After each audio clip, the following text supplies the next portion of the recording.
Terima kasih masih bersama kami dalam Merah Putih. Saya Doni The Geser. Kita lanjutkan bincang-bincang kita. Teman-teman sudah menyiapkan grafis nama-nama 32 pemain yang dipanggil untuk ikut pelatihan di Pulau Dewata yang indah. Yuk kita lihat sama-sama. Silakan Bung, kita analisa. Ini dari kiper kita ada nama-nama Hernando Ari tentu, kemudian ada Martin Pas, kemudian Reza Arya, Emil dan juga Nadio. Nah, kalau ini gimana, Bung?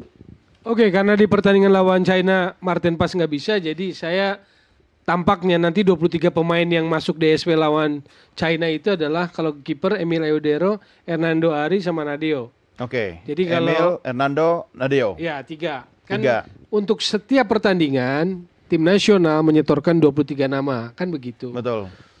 Oke. Kalau Bung Akmal, kiper.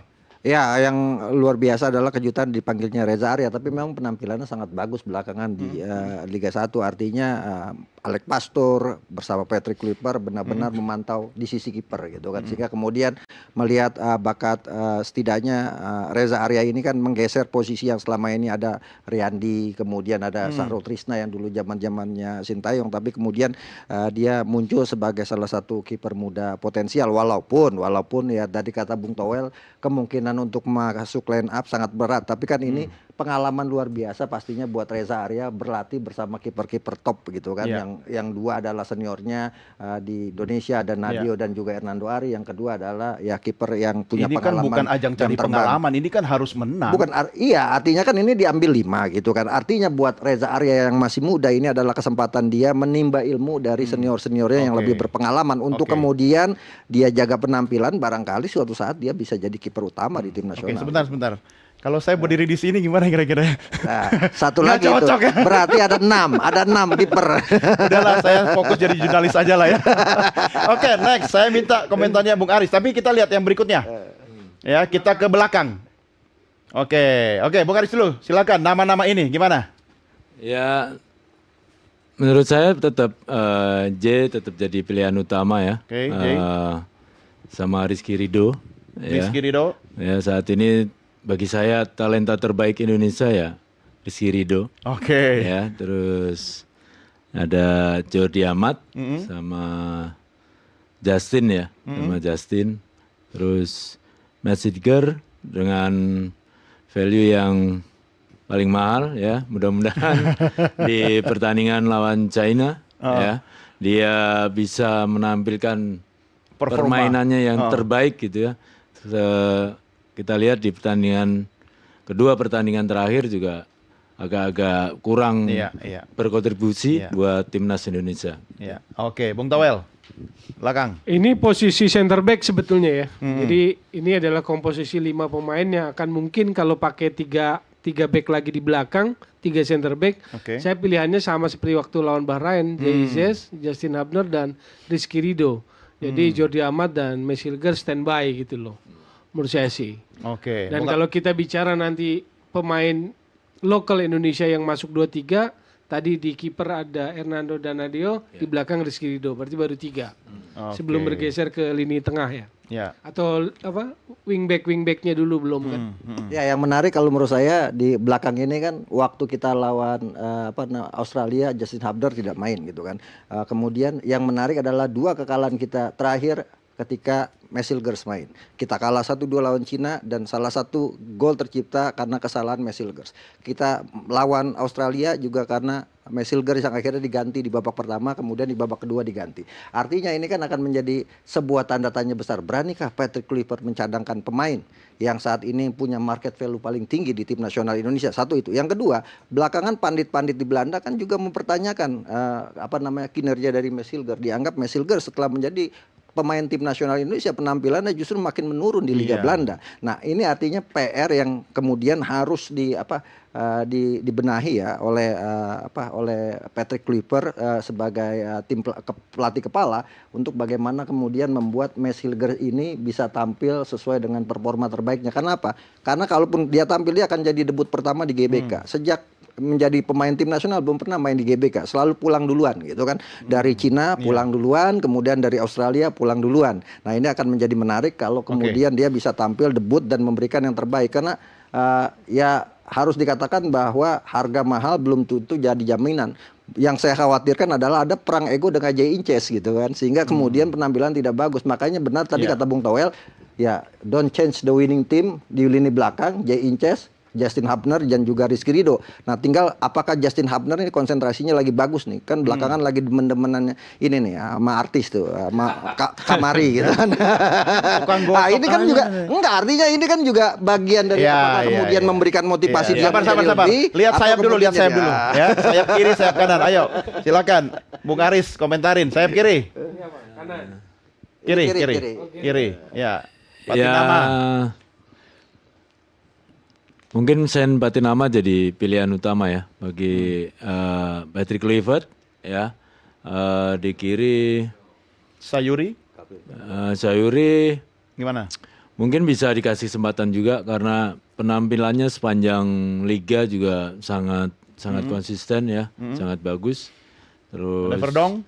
Kevin Verdom juga salah satu yang menarik bagi saya ya. Pemain ini nggak punya rasa capek ya, motivasinya bagus buat selalu tampil di timnas ya. Terus Arhan saya kira agak menurun sekarang Arhan ya, karena ya mungkin ada sesuatu yang nggak tahu saya. Katanya mau maju jadi bupati 10 tahun lagi. Di Blora ya. Sayap kanan, ayo Bung Toel. Sayap kanan. Enggak, tadi sayap kiri, kalau saya Verdong itu udah kalau pasti dia kiri kunci Verdong. posisi Oke. pertama. Backupnya ada Dian James sama Sen Patinama. Oke. Jadi saya melihat bahwa Yance dan Pratama Arhan nggak masuk line up 2-3. Dugaan saya, prediksi bisa salah. Kenapa? Lawan Australia dan Bahrain Pratama Arhan nggak masuk. Artinya Patrick Kluivert bersama timnya merancang taktik yang tidak mengandalkan atau tidak terlalu memperhitungkan lemparan ke dalam Arhan. 2 kali lawan Australia dan Bahrain kan pakai training tuh di tribun nonton. Iya. Jadi pilihannya itu. Itu kiri. Kita Jadi ke kanan. lokal pasti 3 kanan. Ya, kanan ada Yakob Sayuri, ada Asnawi ya. Gimana kira-kira? Pilihannya 3 di sini kalau saya lihat Kevin Dick yang masuk DSP 23, Sandy Walsh dan Yakob Sayuri. Kalau saya pilihannya itu. Kevin, Yakob, Sandy. Ya, Eleanor Renders nggak di plot ini sebetulnya mungkin. Bisa didorong agak ke depan. Dugaan saya gitu loh. Jadi di sini Asnawi nggak masuk. Berarti dengan Yakob masuk, kalau dengan hitungan saya tadi 4 local player, 2 goalkeeper, 1 Rizky Ridho, 1 Yakob. Oke. Baru 4 yang masuk. Baru 4. Kita geser dulu ke tengah. Ayo. Oke, Bung Akmal. Ya, yang tengah yang pertama pasti ketika melawan Cina Marcelino nggak ikut. Ya kan, tinggal pilihannya Joy Polupesi, Ivar Jenner, Nathan Choaon, Ricky Kambuaya, Tom Hay. Saya melihat Ricky Kambuaya, pemain-pemain kita, lokal hero kita ini, gitu, ketika diduetkan dengan pemain-pemain naturalisasi itu penampilannya luar biasa. Mereka punya motivasi yang sangat bagus. Ketika lawan Bahrain, saya melihat Rizky Ridho, Ricky Kambuaya, Marcelino keluar permainannya semua, termotivasi untuk menunjukkan bahwa dia punya kemampuan Tapi yang bisa momentum bersaing. kira-kira? Apa? Momentum nggak itu mempengaruhi? Kalau sekarang mungkin karena lagi turun atau gimana? Saya pikir akan terus ada momentum buat pemain-pemain ini ya untuk menunjukkan yang terbaik dari di antara pemain ini yang kemungkinan gak masuk line up menurut saya selain Marcelino ya Nathan Choaon. Akan sangat menarik kalau Nathan Choaon tetap masuk line up sementara jam bermainnya agak sedikit kurang dan penampilannya juga pasca Olimpiade itu kan penampilan juga sudah mulai menurun gitu. Kalau Bung Aris punya komentar soal tengah? Ya di samping Marcelino yang absen ya, saya Tom Haye mungkin ya jadi pilihan utama sama Ivan Jenner sama Ricky Kambuaya ya. Ricky Kambuaya. Ya Joy Pelupesi mungkin ada di line up di cadangan Di bench. ya. Kalau Nathan sih kayaknya nggak Nathan masuk nggak. dalam DSP ya. Oke. Itu aja. Ya. Oke, kita ke depan. Kita lihat. Nah, ini saya mau tanya Coach Janur nih, soal yang depan ya. Kita tanya Coach Janur dulu. Nama-nama ada Septian Bagaskara, Ramadan Sananta, Stefano Lillipali, Ole Romeni, kemudian Rafael Strike dan juga Egy Maulana. Coach, gimana komentarnya? Kalau dengan formasi 3-4-3 misalnya yang akan dipertahankan oleh Coach Patrick, kalau untuk striker mungkin masih pilihannya tetap pada Ole Rumane. Ya, kemudian pendampingnya ini barangkali dengan tidak mainnya Ragnar, kemudian tapi di situ kemarin atau kita tahu bahwa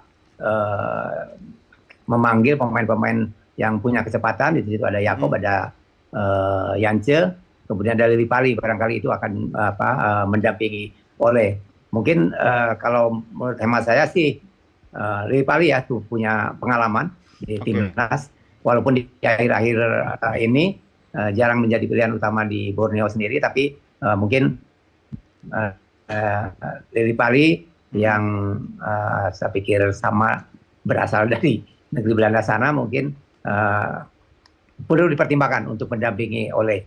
Di sebelah kanan mungkin tadi kalau Bung Toel menyebut nama Yakob Sayuri, kalau misalnya sudah diisi oleh Asnawi di sebelah kanan atau Max Hilger, mungkin kanan depannya mungkin bisa diisi oleh Yakob Sayuri. Seperti itu kalau pilihan saya, mungkin Ole, kemudian Lillipali dan Yakob Sayuri, mungkin seperti itu untuk pilihan depan kita. Oke, itu dari Coach Janur. Bung Toel, depan.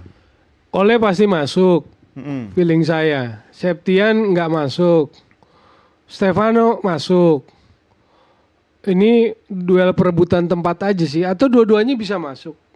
Sebetulnya yang berat jadi Egy. Pada Egy lagi main bagus. Cuman kan tadi yang Akmal bilang, ini pemain misalnya naturalisasi main menit bermainnya sedikit, tidak ini. Cuman itu kebijakan. Bayangkan kalau naturalisasi yang secara prinsip, secara hukumnya adalah di atas rata-rata pemain kita, udah dinaturalisasi, udah melakukan proses hukum negara, nggak kepilih pula. Kan menjadi sebuah pertanyaan dalam prosesnya. Bukan sayang, artinya ini beban tersendiri, ini resiko. Yang dulu nggak dipikir gitu loh. Sekarang kalau mau jujur, antara Egy dan Rafael, saya pilih Egy. Tapi apa kata dunia, ngapain kamu naturalisasi Rafael kalau kemudian dia hanya jadi pakai training di tribun nonton? Paham nggak poin itu? Padahal ketika kita melakukan naturalisasi, prinsipnya apa? Dia di atas rata-rata. Kan itu akan jadi repot. Pesan ini harus nyampe ke perserikatan ya. Perserikatan itu apa? PSSI.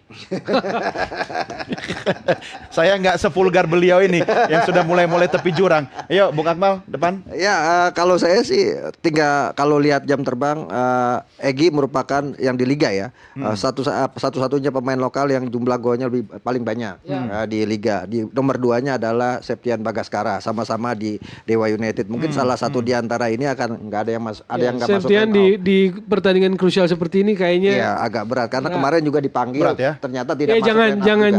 Jangan jerumuskan anak yang belum siap. Iya. Secara mental juga belum siap. Ya. Kalau saya di antara ada 1, 2, 3, 5 pemain ini mungkin yang bisa di bangku cadangkan menurut saya dengan kondisi dan situasi psikologi saat ini, Rafael Strijk dan Septian Bagaskara. Strijk dan Septian Bagaskara. Oke, Bung Karis. Kalau saya sih di depan kanan sih tetap tadi seperti Coach Jajang ya. Yance sih udah cocok di situ sih. Terus di tengahnya ada Jakob, sorry. Terus Ole, ya. Kalau saya sih tetap Egy harus main, ya karena penampilannya lagi bagus-bagusnya sekarang. Oke, baik. Bola bundar, ya, semua akan kembali nanti di lapangan seperti apa, ya. Tapi semua optimistis ya bahwa kita akan meraih. Skornya berapa? Oh, menang. Iya. Kalau menang harus. Ya, saya harus selalu bilang menang aja nih. Iya, kalau menang 2 gol lah, 2 gol. 2 gol. Berapa? Jadi kalau filosofi Sun Tzu, kenali dirimu, kenali lawanmu. 1000 kali kau berperang, 1000 kali kau menang. Jadi tugasnya kita mengenali diri kita dan kenali kelemahan lawan. Saya yakin menang 1-0. 1-0. Oke, Bung Aris. Sama dengan ini karena duduknya sebelahan. 1-0. Mau menang besar atau kecil, yang penting kita dapat 3 poin. Oke, kalau Coach Janur sendiri kita akan menang di angka berapa nih, Coach? Yang pasti kita harus menang, tapi saya setuju dengan Coach Toel lah. Hanya margin 1-0. Kalau saya sama dengan Coach Toel 2-0 lah. Sama tambahan satu lagi, karena tadi Coach Janur bilang bahwa ada kemungkinan compact defense China, maka satu aspek yang menurut saya harus dipertajam dalam persiapan bola mati. Karena dalam beberapa momen kan bola mati kita belum ada yang gol ya. Kayaknya bola mati terakhir tuh gol ke gawang Vietnam ronde 2. Tapi ronde 3 nggak ada gol bola mati dari kita. Jadi penting bola mati jadi salah satu hal yang harus dimaksimalkan. Oke, baik. Kita tunggu dan kita dukung sama-sama tanggal 5 Juni 2025. Mari beramai-ramai ke Gelora Bung Karno. Meski tiket sudah habis ya. Tiket sudah habis. Luar biasa. Sudah luar biasa. Yang tidak bisa datang kita dukung doa. Yang jelas timnas Garuda kita harus sukses. Terima kasih Bung Toel. Sama-sama. Terima kasih sama kami. Bung Aris terima kasih. Bung Akmal terima kasih. Dan juga terima kasih Coach Janur. Sukses buat Persibnya. Sampai ketemu lagi dalam kesempatan. Dan pemirsa, inilah akhir jumpa kita dalam Merah Putih. Saya Doni The Geser. Terima kasih. Sampai jumpa. Merdeka!